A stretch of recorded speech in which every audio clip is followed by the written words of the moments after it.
예, 요한일서 5장 1절부터 5절 말씀을 우리 같이 합독하도록 하겠습니다. 예수께서 예수께서 그리스도이심을 그리스도이심을 믿는 믿는 자마다 자마다 하나님께로부터 하나님께로부터 난 난 자니 자니 또한 또한 낳으신 낳으신 이를 이를 사랑하는 사랑하는 자마다 자마다 그에게서 그에게서 난 난 자를 자를 사랑하느니라. 사랑하느니라. 우리가 하나님을 사랑하고 그의 계명들을 지킬 때 이로써 우리가 하나님의 자녀를 사랑하는 줄을 아느니라. 하나님을 사랑하는 것은 이것이니 우리가 그의 계명들을 지키는 것이라. 그의 계명들은 무거운 것이 아닙니다. 무릇 하나님께로부터 난 자마다 세상을 이기느니라. 세상을 이기는 승리는 것이 우리의 믿음이니라. 예수님께서 하나님의 아들이심을 믿는 자가 아니면 세상을 이기는 자가 누구냐. 아멘. 1세대, 복음받은 1세대인 우리들, 또 부모 세대는 우리들이 다음 세대에게, 우리 후대들에게 전달할 그 중심, 그 믿음을 가지고 오늘 요한일서를 좀 보도록 하겠습니다. 제목은 세상을 이기는 믿음이라는 제목입니다.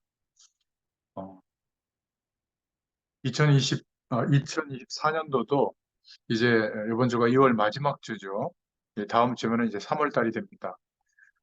하루하루가 비슷한 일들이 반복이 되고 또 어, 비슷한 문제들 속에 있고 또 우리의 수준이나 우리의 상태가 뭐 획기적으로 변하는 게 아니기 때문에 거의 매일매일의 삶이 비슷하다고 생각할 수 있는데 시간적으로 볼 때도 빠르게 지나가고 있고요.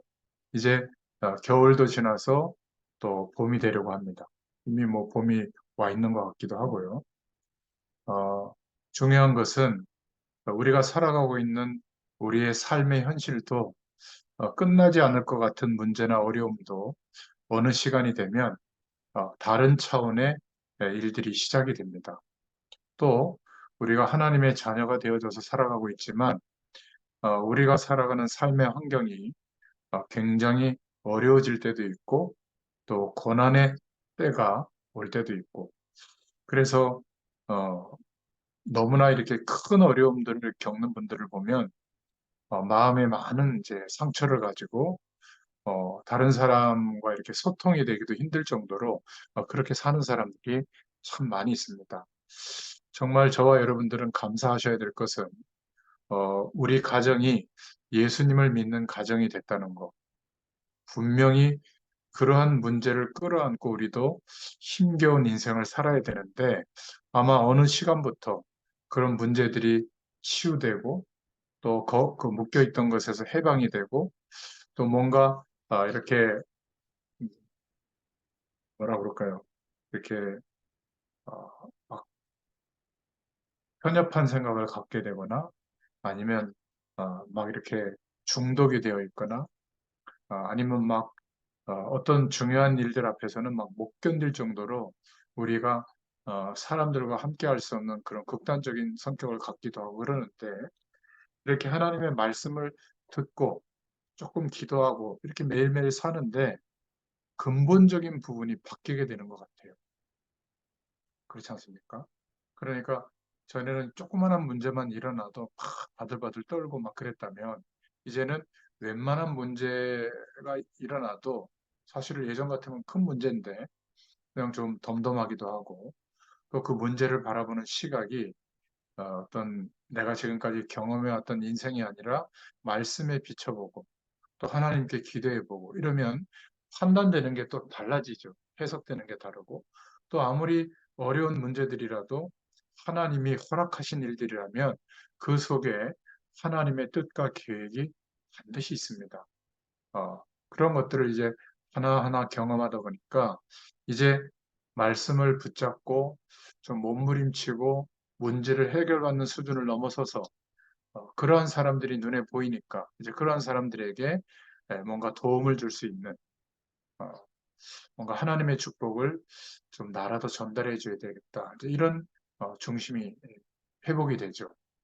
막 강압적으로가 아니라 섬기는 자의 모습으로 하나님의 사랑을 말해줄 수 있는 그런 사람으로 바뀌게 됩니다.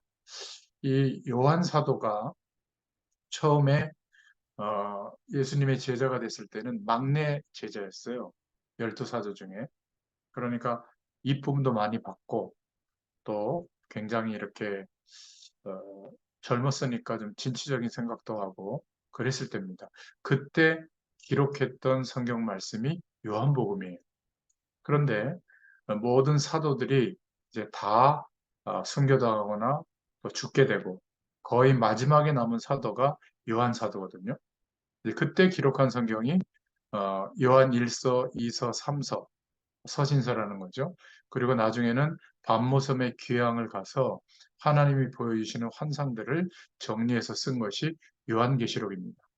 그 중에 우리는 오늘 요한 1서의 내용을 보게 될 겁니다. 이 요한 1서는 그 당시에 초대교회에 밖에서는 로마의 어마어마한 핍박이 일어났죠.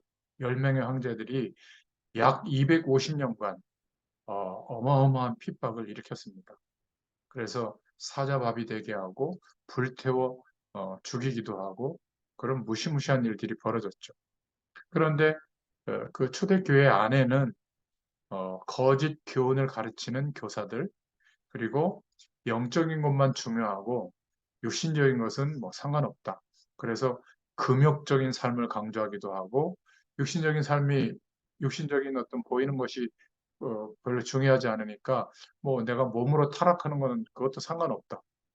그래서 타락하는 일들이 많이 벌어지고요. 또 영적인 메시지를 하나님이 내게 줬다, 계시해 줬다 해가지고 특별한 음성을 전달하는 이런 걸 가지고 사람들을 현혹하는 일들이 많았어요. 그래서 이러한 특히 초대교회에 일어났던 이단의 세력이 영주주의라는 이단 세력입니다. 광범위하게 퍼졌는데요. 여기에 요한이 보낸 편지가 요한일서입니다. 요한일서는 같은 내용이죠. 여러분 요한일서 보시면 반 페이지 정도밖에 안 될 정도로 짧습니다. 같은 내용이지만 내가 곧 방문하겠다 이걸 알리는 내용이고요.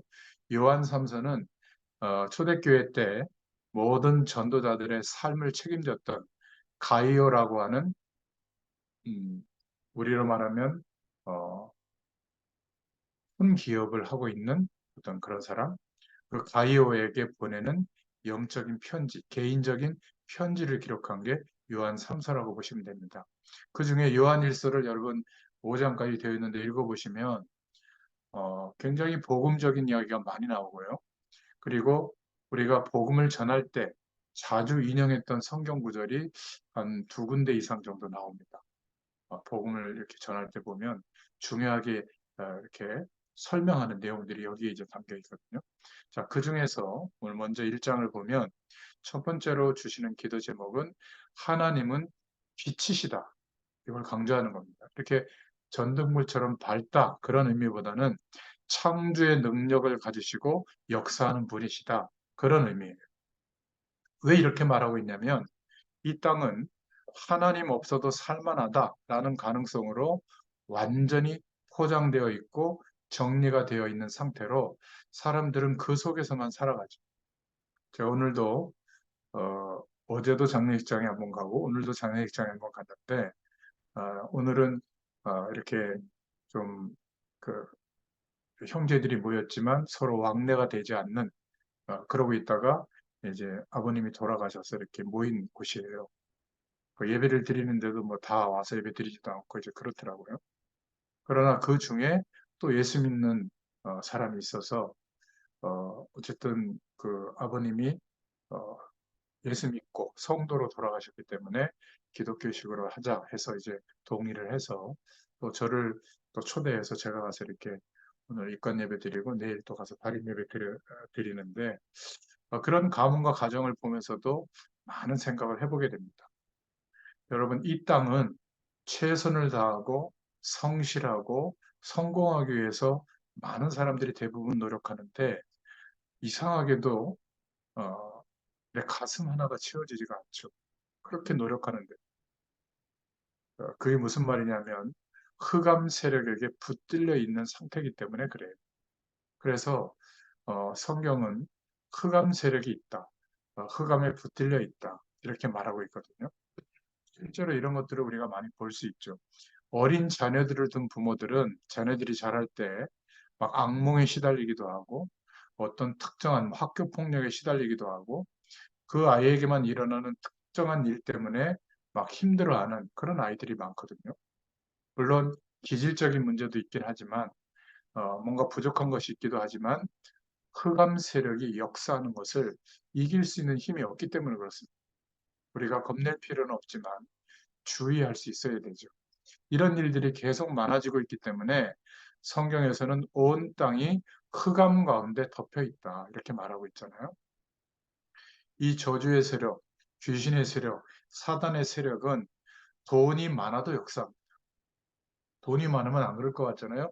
돈이 많으면 더 역사합니다. 그리고 성공하면 안 그럴 것 같잖아요. 성공하면 더 흑암 세력이 붙들게 됩니다. 이제 뭐 불과 40일 남짓해서 길거리에 조금 지나면 막 현수막으로 덮일 텐데요. 또 이제 선거 막 나와서 또 막 이게 또 뭐 서로 공격하고 뭐 이러면서 또 우리 대부분의 이제 백성들도 두 편으로 나눠가지고 막 이제 서로 막 옳다 그러다 할 텐데 여러분들은 그러지 마시길 바랍니다.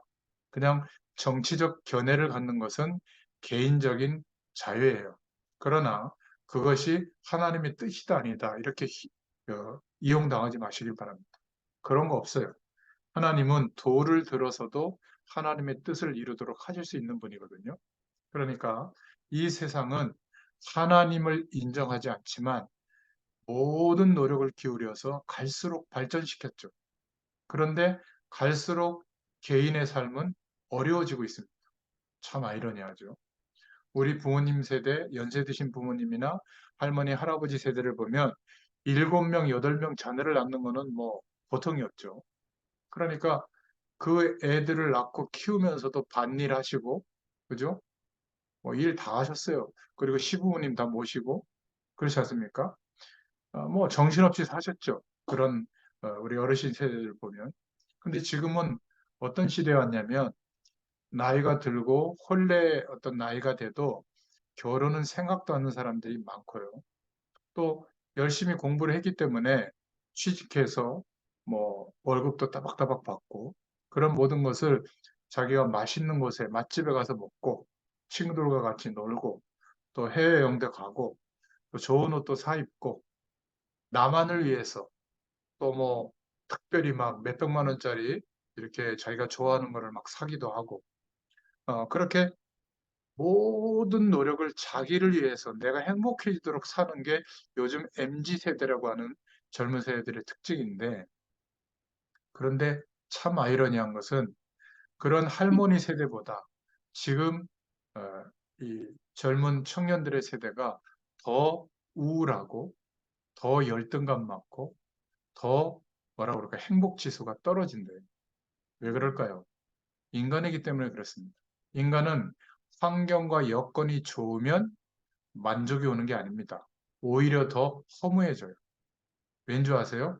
물을 떠나 있는 물고기는 지금 여기 어항 같은 게 있는데 그 물고기라고 보기도 어렵네. 조금해서.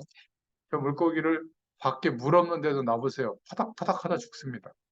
물고기를 물속에 넣어놓으면 물과 함께 할 때는 막 생명력 있게 살거든요. 인간의 정체성이 돈이 아닙니다. 인간의 정체성이 공부 잘하는 게 아니에요. 이 말은 돈 없어야 된다, 공부 못해야 된다, 그 말을 하는 게 아닙니다.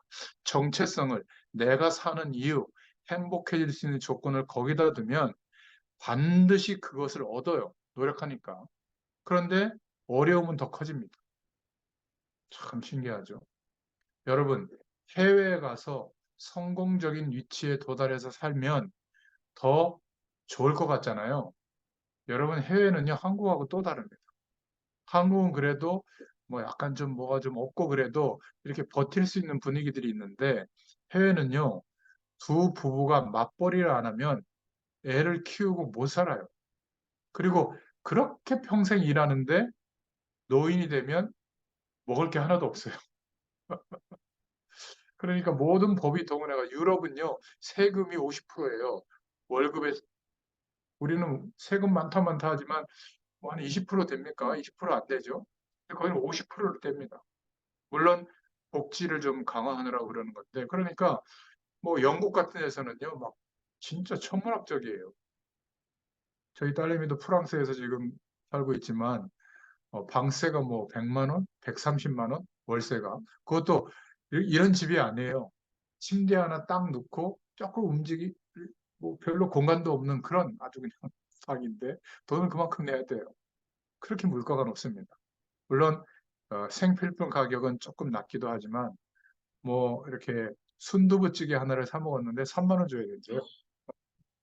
근데 먹고 싶으면 사 먹어야지 어떻게 하겠어요? 한국 음식 자기는 잘 못하니까. 그러니까 모든 선진국이라고 하는 나라일수록 시스템이 편안하게 살도록 두는 게 아니라 막 뭔가를 노력을 기울여야 좀 생존할 수 있는 상태가 되는 거예요. 그러니까 사람들의 마음 상태가 좀 각박하죠.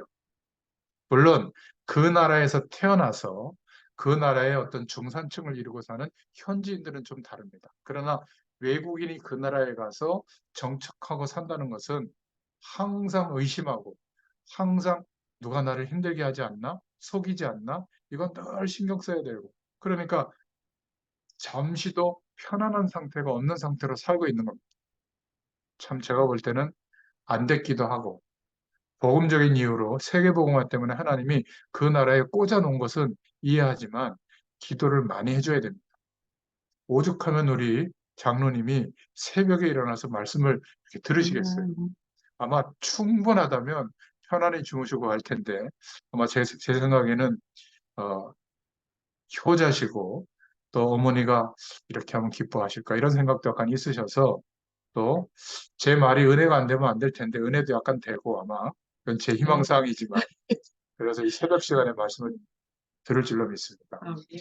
듣는 것으로 끝나지 말고 이 축복의 말씀들이 여러분들을 통해서 여러분들의 현장에 있는 사람들에게 전달될 수 있기를 바랍니다. 그래서 하나님이 빛이시다. 이 말은 하나님이 빛이신데 우리를 흑암 가운데 있는 우리를 구원하시려고 예수님을 그리스도로 보내셨다. 빛으로 보내셨다. 창조의 빛으로 보내셨다. 그래서 우리가 대단해진 게 아니라 우리 안에 창조의 빛이신 능력이신 주님이 거룩한 영 성령으로 우리 가운데 오신 거예요. 그래서 우리는 어두움에 속한 자녀들이 아니라 빛의 자녀가 된 줄로 믿습니다. 그래서 요한일서 2장 20절에서 27절에 보면 우리가 성령 충만을 받으면 하나님께서 모든 것을 알게 하는 지혜를 주신다. 이렇게 말씀하고 있습니다. 우리의 부족한 것은 요한일서 1장 9절에 보면 실수한 것, 또 죄를 지은 것, 이런 것들은 깨닫고 자백하면 하나님이 용서해 주십니다. 또 깨닫고 기도하면 하나님은 또 용서해 주세요. 그러다 보면 우리가 하나님의 말씀 안에서 붙잡았던 하나님이 주신 꿈, 하나님이 주신 비전들은 성취되어 있다는 것을 보게 될 줄로 믿습니다.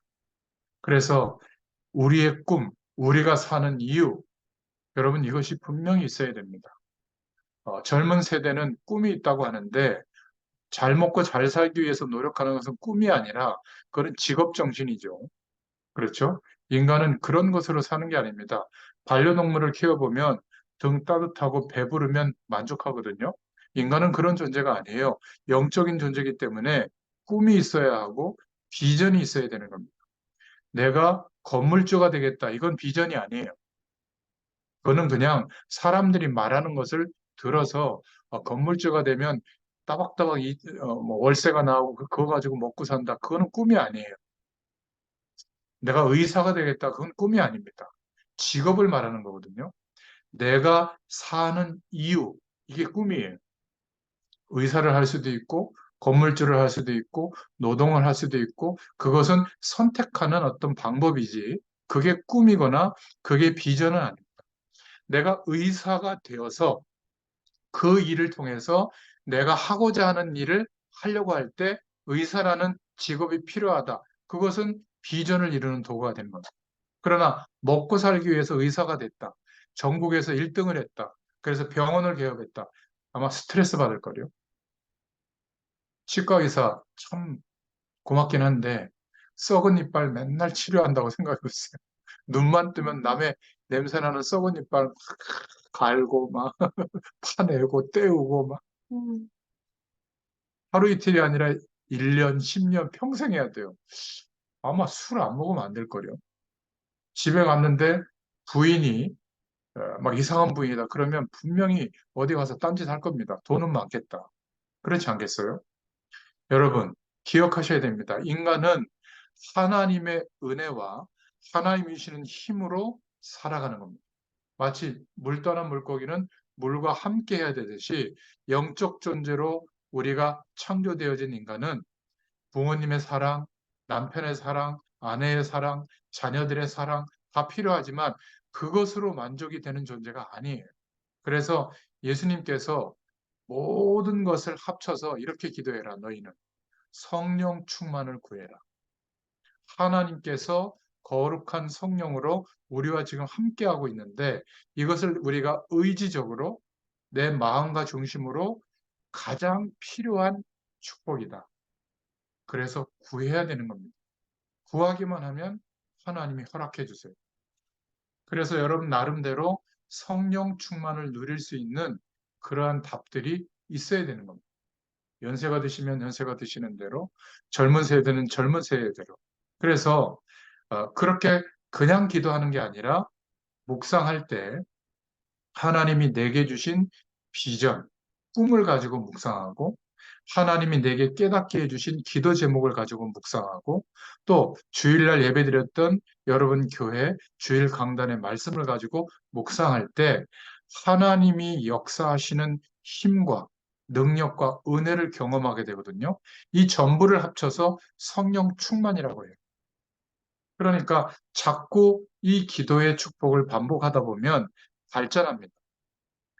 내가 하나님이 원하시지 않는 틀린 비전을 붙잡고 있으면 어떻게 될까 걱정하는 분이 있는데 틀리게 잡아도 비전을 붙잡고 기도해야 고쳐주실 수가 있는 겁니다. 하나님.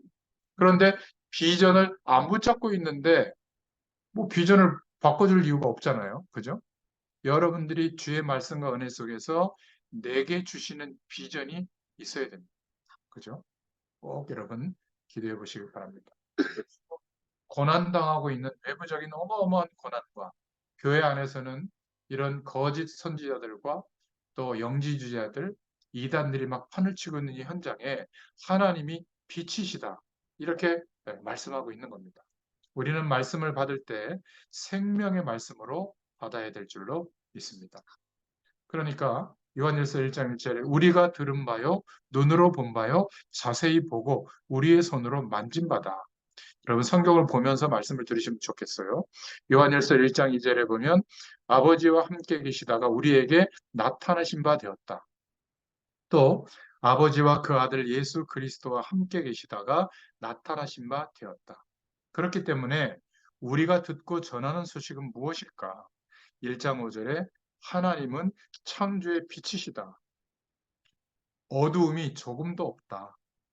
그래서 1장 7절에 우리가 빛 가운데 거하면 서로 사귐이 있고 모든 죄에서 깨끗하게 하실 것이다. 우리는 죄와 완전히 상관없지 않고 죄의 사함을 받았지만 죄를 짓습니다. 실수로 짓기도 하고 또 우리도 모르는 사이에 짓기도 합니다. 그럴 때 우리의 죄를 하나님께 인정하면 자백하면 깨끗하게 하실 것이다. 요한일서 1장 9절부터 10절입니다. 그런데 죄를 인정하지 않는 것은 위험한 거예요. 나는 죄가 없다. 깨끗하다. 죄를 하나도 안 짓는다. 이런 죄는 안 지을 거예요. 도덕적으로나 윤리적으로는 안 지을 가능성이 있습니다. 그런데 십계명은 다 어기거든요. 내 부모를 공경해라. 부모님 마음에 좀 섭섭한 마음 들게 하면 지옥 가야 돼요. 십계명 어겼으니까 원래는 내 이웃을 내 몸과 같이 사랑해라. 그렇게 합니까? 그러면 지옥 가야 돼요. 거짓말하지 마라. 내 이웃의 것을 탐내지 마라. 이런 거 못 지킵니다. 그리고 우리가 마음으로 짓는 죄는 통제가 안 되죠. 왜냐하면 죄는 영적이라서 그래요. 그래서 우리가 저 사람보다 윤리적으로 도덕적으로 좀 낫다고 해서 막 손가락질하고 지적질하고 이러는데 그것은 죄를 이해하지 못해서 그래요. 하나님의 자녀가 하나님을 바라보지 않고 세상을 바라보고 사는 게 가장 큰 죄거든요. 하나님이 우리와 함께 하시는데도 불구하고 사람의 배경만 쫓고 있다. 그게 더 큰 죄예요, 어떤 면에서. 윤리적, 도덕적으로 말할 때는 그런 것들이 큰 죄로 보이지만 성경이 말하는 죄는 조금 다릅니다. 그래서 우리의 죄를 자백하는 것이 필요해요. 죄에 대해서 무감각해지면 열심히 신앙생활 하는데도 성령 충만 받기가 어려워요. 왜냐하면 죄를 하나님 앞에 고백해야 죄 사함의 축복이 실제가 되거든요. 죄를 사해 주셨는데도 우리가 죄를 가지고 있으면, 범하고 있으면 성령의 역사하심이 죄와 동일하게 나타나지 않아요. 죄 있는 곳에 성령이 역사하지가 않습니다. 그래서 죄를 자백하라는 거예요. 죄책감 느끼라는 말이 아닙니다. 하나님이 역사해 주시기 위해서 죄를 자백하라는 거예요. 인정하라는 거예요. 그리고 내 힘으로 영적인 유혹, 이 죄의 유혹을 견딜 수가 없다면 또 범한다면 성령의 도우심을 구해야 돼요. 그러면 하나님이 도와주시는 힘으로 이기게 돼요. 우리가 뭐 윤리적으로 대단히 깨끗해서가 아닙니다. 성령이 도와주시지 않으면 어떤 사람도 죄를 범할 수가 있어요. 그래서 나쁜 일을 하거나 타락을 하는 사람들을 보고 무조건 괜찮다는 것이 아니라 이해해 줄 수가 있어야 돼요. 죄를 이길 수 있는 힘이 없었던 겁니다. 그 사람이 나쁜 게 아니라 죄가 나쁜 거예요. 그렇지 않습니까?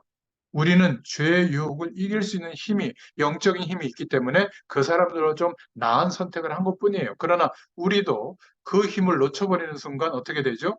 죄의 유혹에 넘어갑니다. 여러분, 욕 안 하는 분 계세요?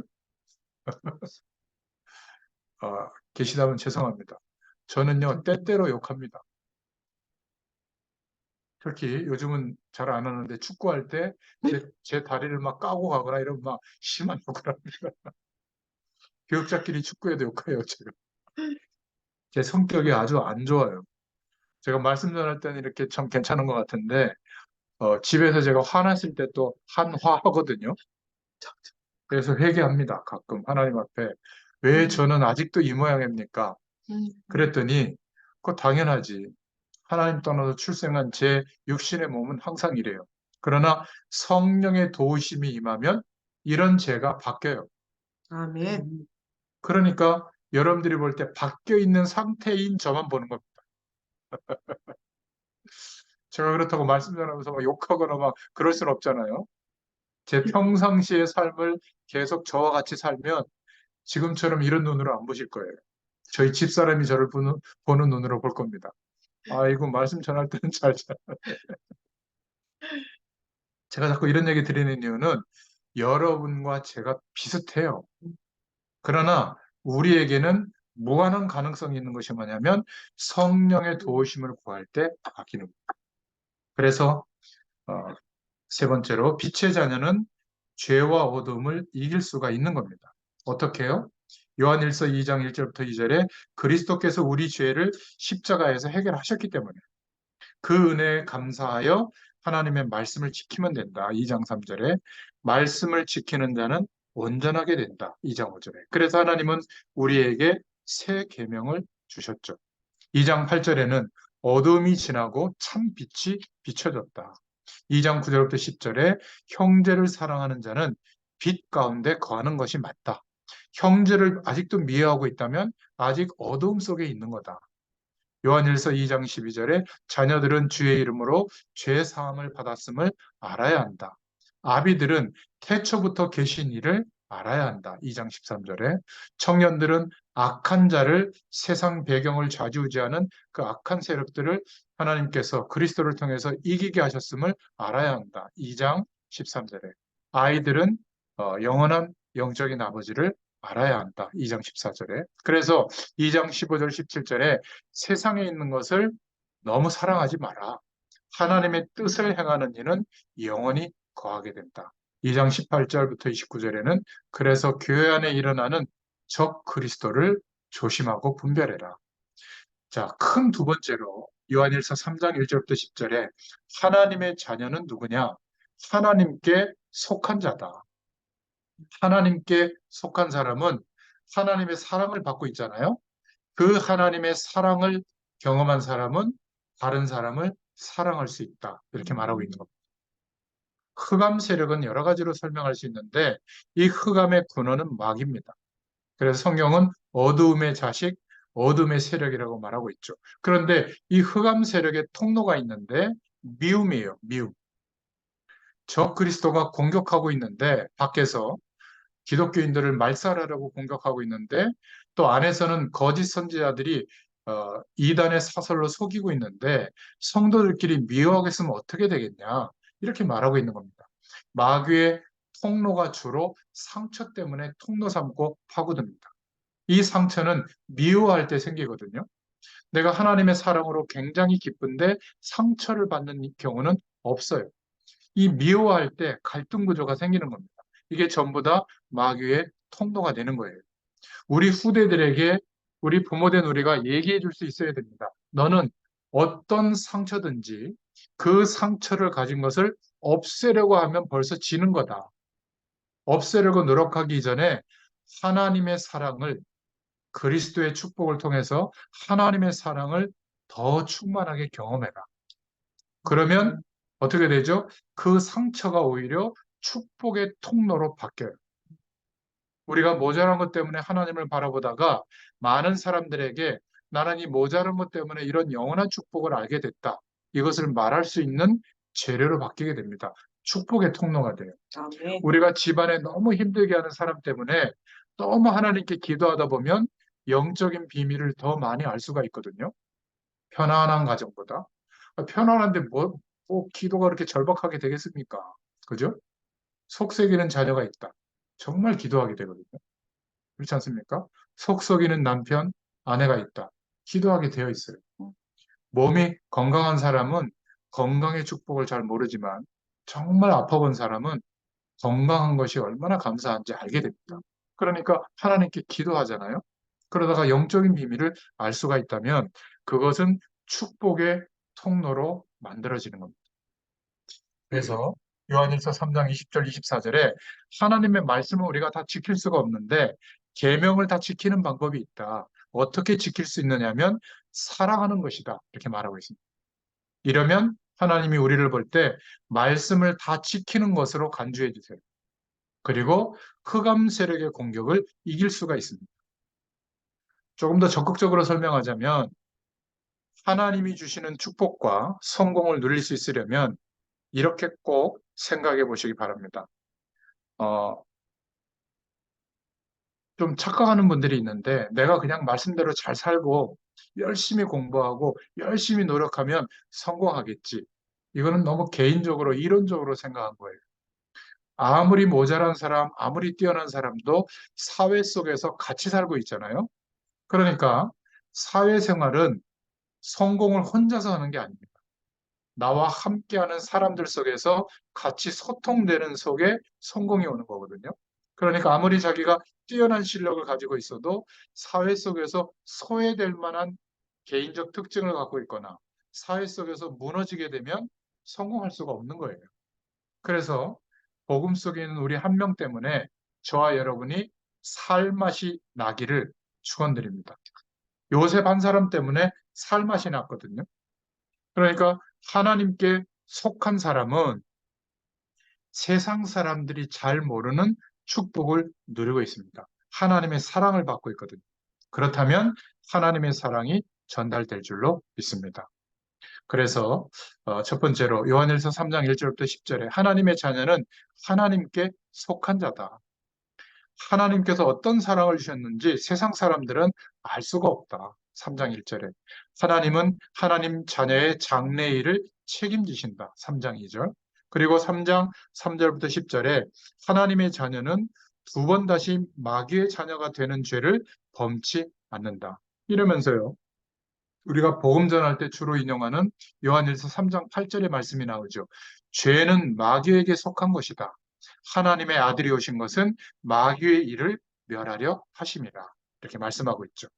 두 번째로 하나님의 속한 자는 서로 사랑하라. 이렇게 말씀하고 있습니다. 요한일서 3장 11절부터 18절에 이것은 처음부터 주신 말씀이다. 11절에 가인과 같이 되지 말라고 하셨다. 3장 12절에 그리고 사랑하지 않는 자는 사망에 머물러 있는 것이다. 아직 그 하나님의 사랑, 그리스도의 사랑을 경험하지 못한 사람이기 때문에 예수 믿어도 사랑할 수가 없는 거죠.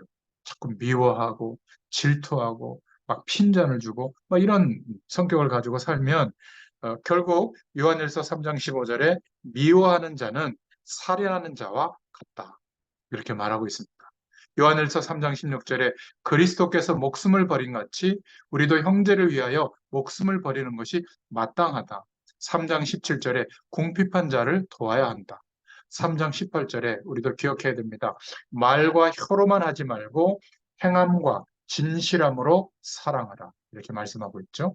그리고 3장 19절부터 24절에 하나님의 속한 자는 진리에 속한 줄을 알고 마음을 굳세게 해야 한다. 또 3장 21절에 마음에 책망할 것이 없으면 하나님 앞에서 담대함을 얻게 된다.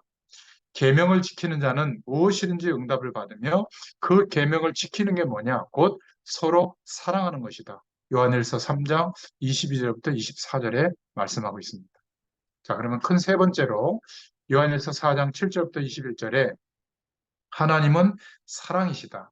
하나님은 그 자체가 사랑이시죠. 그래서 우리를 구원해 주신 겁니다. 조건 없이 구원하셨죠. 요한일서 4장 16절. 하나님이 우리를 사랑하시는 사랑을 우리가 알고 믿었노니 하나님은 사랑이시라. 사랑 안에 거하는 자는 하나님 안에 거하고 하나님도 그의 사랑 안에 거하시느니라. 하나님의 사랑을 받은 자는 사랑할 수 있어요. 그런데 하나님의 사랑을 못 받고 있다면 내가 예수 믿는 것 같아도 사랑하는 사람이 될 수가 없어요. 힘든 겁니다. 억지로 사랑하려면 막 어색하죠. 이 사랑 안에 거하는 자는 하나님 안에 거하게 된다. 놀라운 것은 하나님이 우리 안에 거하신다는 거예요. 그러면 끝나는 거죠. 그래서 하나님의 사랑을 너무 받으면 문제될 것이 없는 겁니다. 어려움을 이길 수 있게 돼요.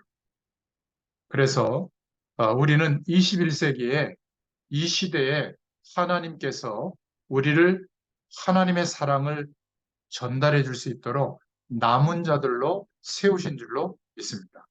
그래서 영어로는 렘넌트라고 하는데 우리는 21세기의 렘넌트다.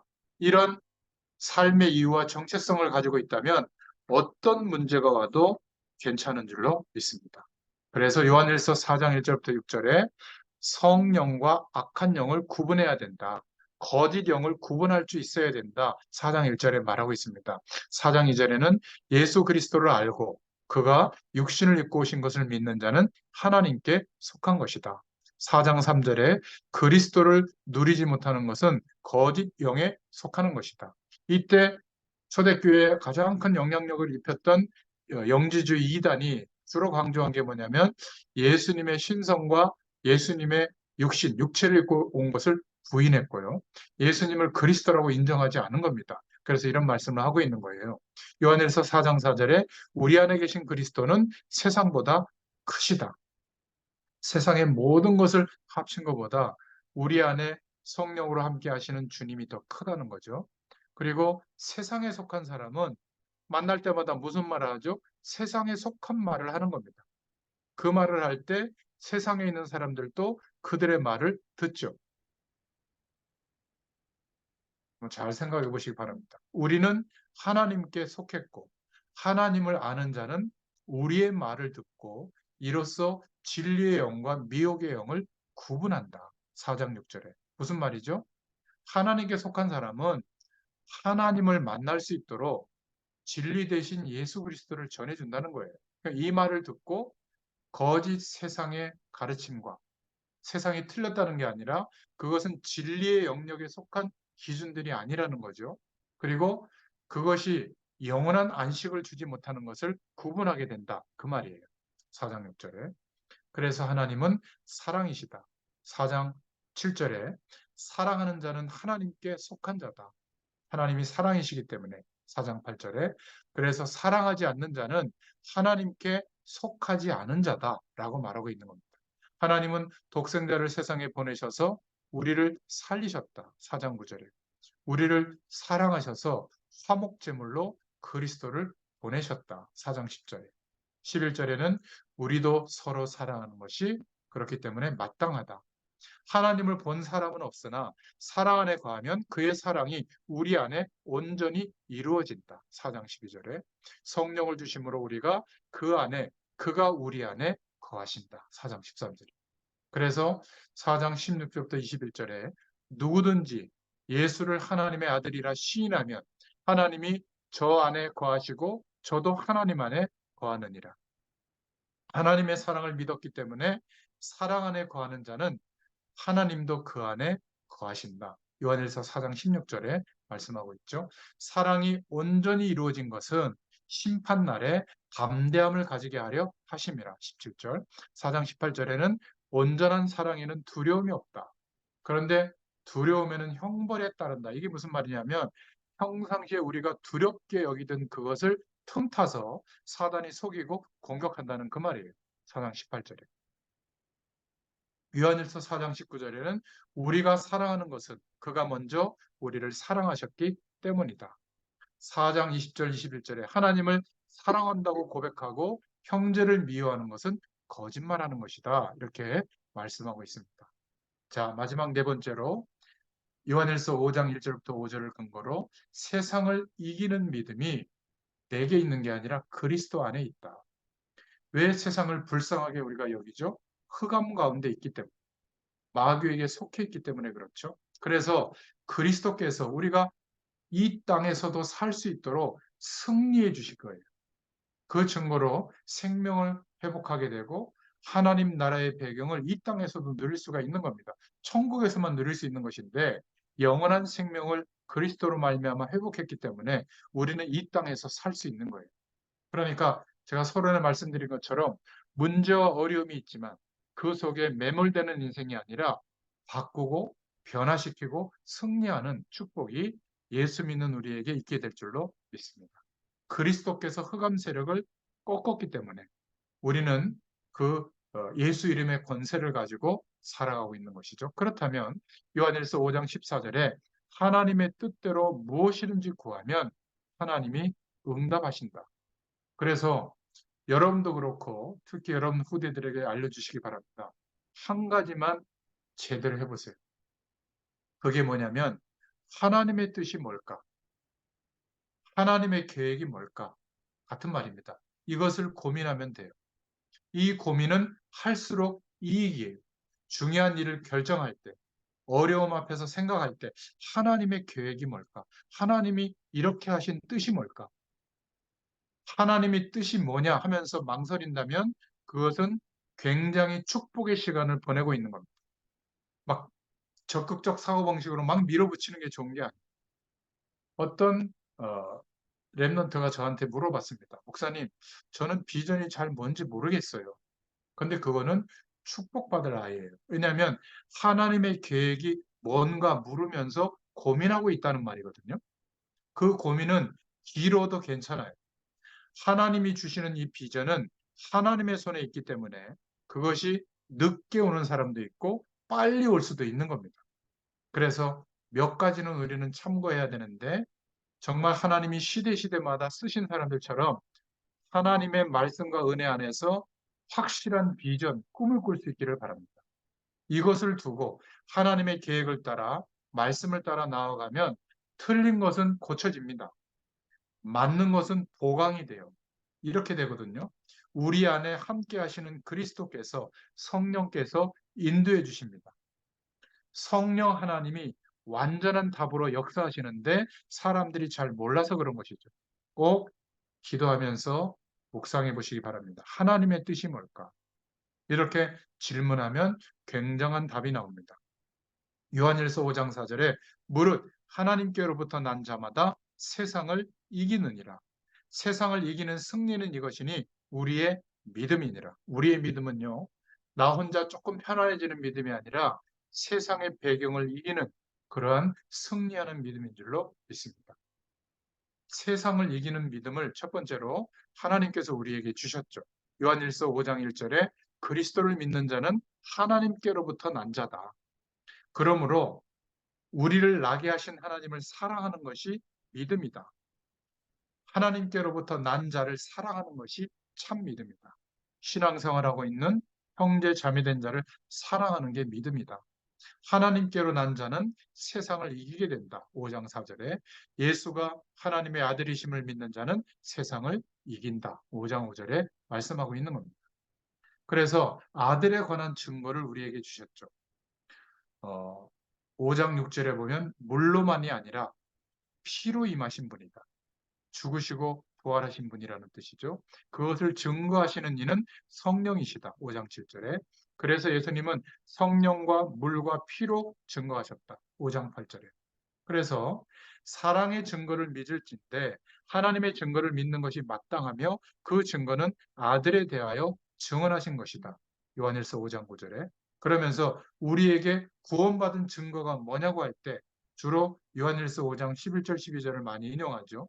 하나님이 우리에게 영생을 주신 것과 이 생명이 그의 아들 안에 있는 그것이니라. 하나님의 아들이 있는 자에게는 생명이 있고 아들이 없는 자에게는 생명이 없느니라.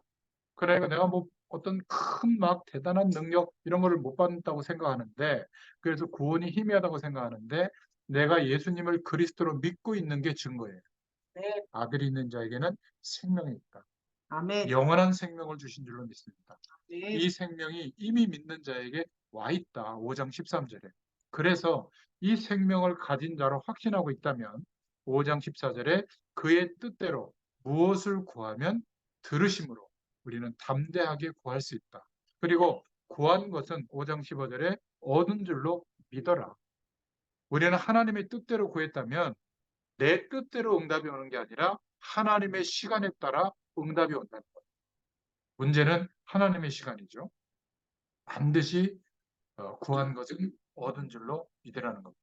그래서 요한일서 5장 18절 21절에 하나님께 속한 자는 영원히 멸망하지 않고 영원히 죄 속에 거하지 않는다.